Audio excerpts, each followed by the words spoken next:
Hi everyone. This is the second part of the reflective symmetry insect drawings. So I'm going to be showing you what to do with your drawing to transfer it onto the black paper and then get started with using the gel pens on it. So I asked you to do 2 different insect drawings, and I'd like for you to choose which one you like the best. And now we're going to transfer it onto the black paper. So I've made sure that all my lines are pretty clearly defined, and you can see that I have left out some of the tinier details, like some of these very individual little lines within the wings. I've left out. I didn't shade in any of the black parts because I don't really need to do that to transfer this. So once you have your drawing chosen, which one you're going to do, you're going to flip it over and color with pencil on the back. So I've laid my pencil down on the side. This works it'll go faster if you use a regular pencil because the graphite's bigger. So I've just kind of shaded all over the back of my paper, and now I'm going to transfer it. This might work a little bit better if you have a little bit of a cushion under the black paper. So I just have my sketchbook here, and I'm gonna lay my black paper on here and get this centered up. So the black paper is a little bit bigger than what you have for your drawing. So just make sure you kind of have it centered where you want it. Maybe give it like a little bit of a border around it or whatever. And then I'm just gonna use my pencil, and I'm going to really slowly go over my whole drawing, and I'm pushing with some pretty good pressure. You can also do this with a ballpoint pen if you have a ballpoint pen, not a Sharpie. That's not gonna work. We need something that'll apply pretty good pressure so we can do a graphite transfer onto the black paper. Okay, so I'm just gonna take my time and go nice and slow and trace over all of my pencil lines. If you want to make sure that nothing gets messed up by wiggling around, you can always go back to the tape drawer and use a little piece of masking tape, maybe on the sides to secure your 2 pieces of paper together.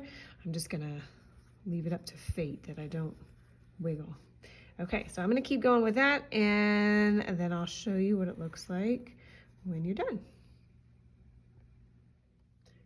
Now that I've traced over my entire insect, I can take this original drawing off, and you should be able to see your insect on there. It'll be kind of faint, but you should have a pretty good impression from pressing hard. It should be actually kind of like indented into the paper, and you should be able to see it. Maybe you can see it a little bit better if I pull it up closer. Okay, so now I'm ready to get a silver gel pen and start outlining.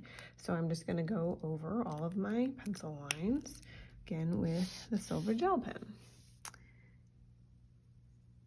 And once again, we're gonna go nice and slow, taking our time because there's not really any erasing with the gel pen.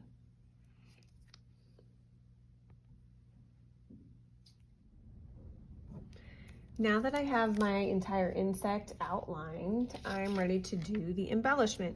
And you can see that in a few places I thickened up my lines a little bit, and those were actually in places where I felt like my line got a little bit messed up. And so I kind of used a thicker line to kind of try to fix some of those little mistakes. And that's something that I'll encourage you to do throughout it, is to go back with the silver gel pen and find some places where you want to thicken up the lines a little bit so you have a variety of line weight. So now I'm gonna get involved with the gel pens for embellishment. So at your supply bucket, you should have 4 of the silver gel pens and then a set of the metallic gel pens. There's 10 of them that you're gonna need to share at your table. And before you leave, we need to check to make sure that we have all 10 colors and 4 of the gel pens so that we have them each day. So as you start with the gel pens, you're going to use line and shape patterns to embellish this. So this project is a really good mixture of realism or naturalism and abstraction. So we're doing insect drawing in the style of naturalism, trying to draw it realistically, and then we're embellishing it with some abstract patterns. So we're going to make sure that we do maintain that symmetry at all times. So whatever I do on one side of the insect, I'm going to use the same color and the same pattern on the other side. And I would recommend, pick a color, go through and start adding some embellishments, and then you can kind of change colors. That way you're spreading out a color, you're unifying it by repeating colors. I'll encourage you to try some hatching and cross hatching and stippling. I'd like you to avoid having large areas where you're just filling it in with the pen. I'd like for you to do a lot of patterning, and you can get involved with the Zentangle patterns if you like. So if you want to check out those packets again, just maybe for some ideas of some patterns to do, those are going to be up on the poster file and you can use those. You can certainly have some areas on here where you do fill it in, like maybe I'll go back and fill in some of these circles. The idea is that you just kind of keep going and fill it in, doing as much symmetry as you can. And then I'm going to go back some more and thicken up some of my lines and have some different line weight. Okay, so I'll show you what it looks like when I get it all finished.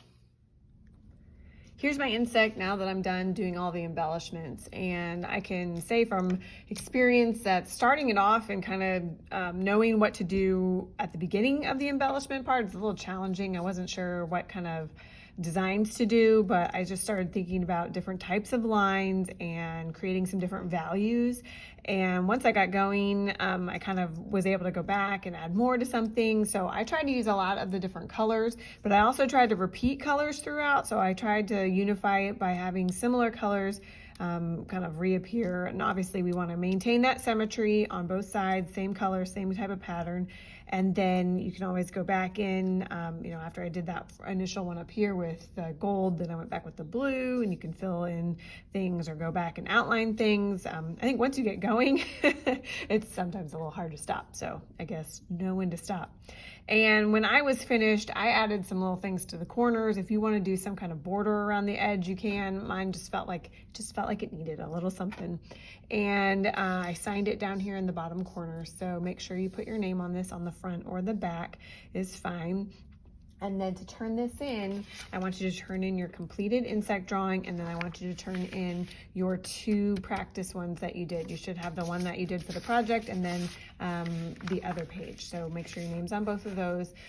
All of those things get turned in when you're complete.